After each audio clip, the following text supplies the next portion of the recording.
Anyong guys, for today's video, isi-share ko sa inyo kung paano ako gumawa ng instant ulam. Walang hassle at super dali lang gawin. I'm sure dyan sa mga cabinet ninyo, may mga nai-stock lang dyan na mga mixed spices kagaya nito. Kasi baka wala kayong idea kung paano gamitin. So ganito yan. Ang gamit ko dito is Cajun spice. Ngayon pwede kayong gumamit ng kahit anong mixed spices na meron kayo dyan. Ang secret dito is always kapag gagawa kayo nito, ilagay nyo lang ng ginger powder, fresh garlic, asin at saka paminta. Yan lang ang apat na yan na idadagdag ninyo sa mga mixed spices na yan. Tapos para ma-incorporate siya, lalagyan natin siya ng oil. Tapos maglagay lang tayo ng acid, kagaya nito kalamansi. Pwede kayo maglagay din ng lemon or pwede rin vinegar. Tapos i-mix-mix nyo lang yan, tapos ready na yan. Pwede nyong ilagay lang sa rep nyo yan ng mga ilang araw, tapos masasarap pa itong mixed spices na to.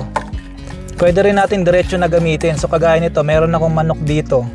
So nabili ko na yan ng hiwa na, so hindi na ako maghihirap pang hiwain. So ilalagay na lang natin itong mixed spices dyan para ma-marinate to. And guys, hindi lang sa manok nyo pwedeng gamitin to ha. Pwede rin sa baboy, sa baka, sa isda, ganon. Kung anong meron kayong available dyan. So bali ito, dinamihan ko na yung manok na to. Tapos ilalagay ko lang to sa ref ng kahit isa, dalawa o tatlong araw na nakamarinate doon. Tapos kapag kailangan ko, tsaka na lang ko kukuha. I-air fryer ko lang to. So sa air fryer ko lang to lulutuin para wala nang hassle. Gagawa lang ko ng ganito, tapos ipapasok natin yan dyan. Pwede nyong gawin to sa oven.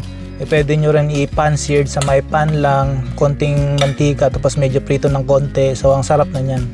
Pero kapag ganito, mas gusto ko siyang niluluto sa air fryer para mas juicy siya. Kasi yung air fryer, na-maintain niya yung juiciness ng manok eh. At saka mas mabilis siyang lutuin. Pwede nyo rin gawin na marami kayong manok, tapos i-portion nyo na, tapos ilagay nyo sa freezer. Kapag kailangan nyo, tsaka nyo na lang ilabas at i-defrost, tsaka nyo lutuin. So kapag niluluto nyo sa air fryer, low heat lang, mga 160-165 ng mga 35 to 40 minutes para hindi siya masunog, kasi yung air fryer direct heat siya, so madali siyang masunog kapag malakas yung apoy nyo.